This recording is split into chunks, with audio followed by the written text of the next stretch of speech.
Welcome to the Fine Print Life. My name is Danielle and I am so excited. I cannot tell you how many times I have started and stopped channels since 2011, to be honest. Even if you put in my full government name and on YouTube, you'll see a channel that I just never took down, but I just never was consistent with. I've wanted to be a content creator on YouTube for years. Kind of makes me a little sick. That stops this year.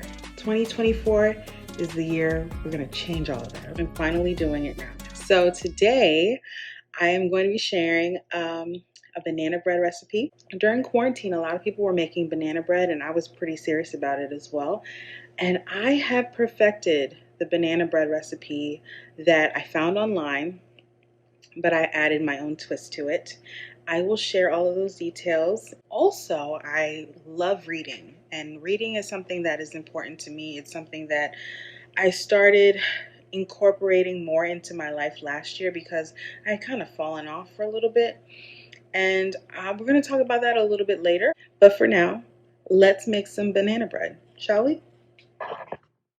If you don't already do this, I get a notebook, keep it in the kitchen, and then when you make food that's like really, really good, document it so that you don't forget it and you can remember how to recreate it.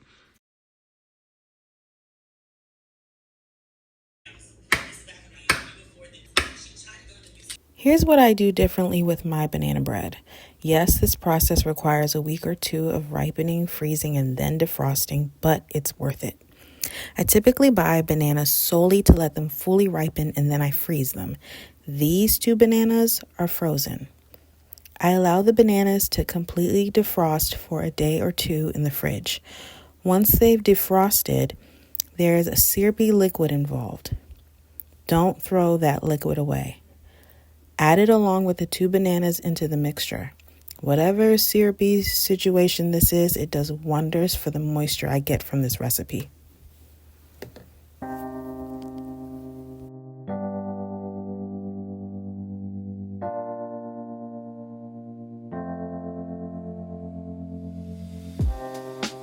Living for weekends, wishing I could take a break from this world.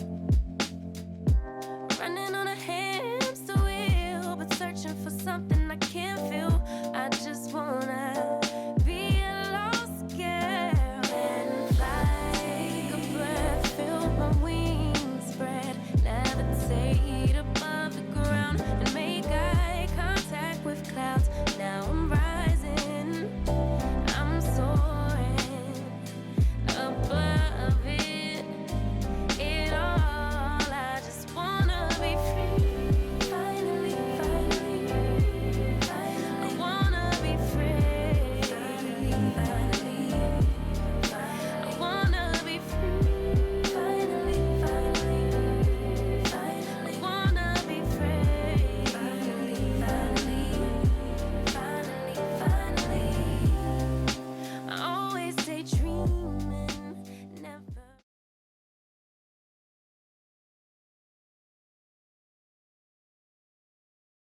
There's so many things that are vying for our attention, and sometimes you're just scrolling and you don't really care about what you're looking at, but you're just in the habit of doom scrolling. In order to break that, number one, create a vibe.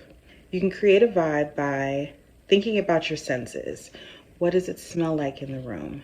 Light a candle. Open up a window. Get one of those simmer pots going. Light some incense. Consider what it smells like in the room in order to help your brain know, okay, once I smell this particular candle or smell this particular incense, I know it's time to prepare my mind to do this particular habit. So you could have a special candle that you light only when you read. Think about what it sounds like in the room.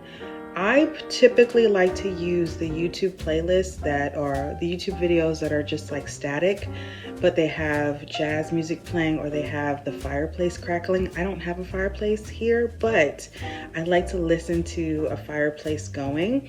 I'll actually put the link to that video below so that you can know what I'm talking about. But it does kind of, I put it on the TV, and so it's like creates an ambiance that I really like. So it's very quiet. It's usually at the end of the day, so that having the fireplace, my faux fireplace going is really nice. If you have a real fireplace, you could light that, and that could be a whole vibe in itself because you get the sound and the scent as well. Taste can be a part of it. Some hot cocoa or some tea, caffeine free if you're preparing to go to bed after this. You can even just have a glass of water. Sometimes you like a little treat touch. I like to curl up in the corner of the couch with a blanket. It just makes it cozy. I like to have the ottoman nearby so I can put my feet up. It's just a nice, comfortable vibe. I have comfy socks so my feet don't get cold. And I feel comfortable to the touch. And so that matters when I'm making sure I have the vibe. If you struggle with creating a time frame or protecting a specific time frame, a timer can really help. So whether you set the timer for 5 minutes, 10 minutes, 15 minutes, 20 minutes, whatever, set that timer. And then number 2, set a timer. Focus in on that task for that until the timer goes off. If you know you can't sit still for longer than 10 minutes, do not set that timer for an hour. Start in increments and build up. And then before you know it, you'll be able to sit for an hour and be like, oh my gosh, I can't believe all that time passed. This book is so good. I'm so happy I got into it. I think it's just leaning into it and getting started. That'll help you build momentum. In addition to setting a timer, you also want to be mindful of your electronics. So maybe set a timer that is on, it's a timer instead of a timer attached to your phone. I use my phone as my timer. But before you get cozy in your space, put your timer on a different side of the room so that in order to access your phone, you'd have to get out of your comfortable spot in order to access social media or whatever. Make it inconvenient for you to access your electronics when you're engaging in a task like reading, because you don't want to do all this thing, set up all the tea and the cocoa and the music and the lights and the sounds and the candles only to scroll. Also, make sure the book you're reading is interesting. You're genuinely interested in reading more about this fictional story or this self-help book that everybody raves about, or how to learn more about body language. Figure out a book that is on a topic that you're actually intrigued by and want to learn more about, so that you're more likely to stay with the habit of reading that book. So, create a vibe, set a timer, eliminate electronics, make sure the book is interesting. Thank you so much for tuning in. Remember to hit the like button, hit the subscribe button, hit the notification bell so you can stay updated on everything that happens here at the Fine Print Life. Bye. See you next week.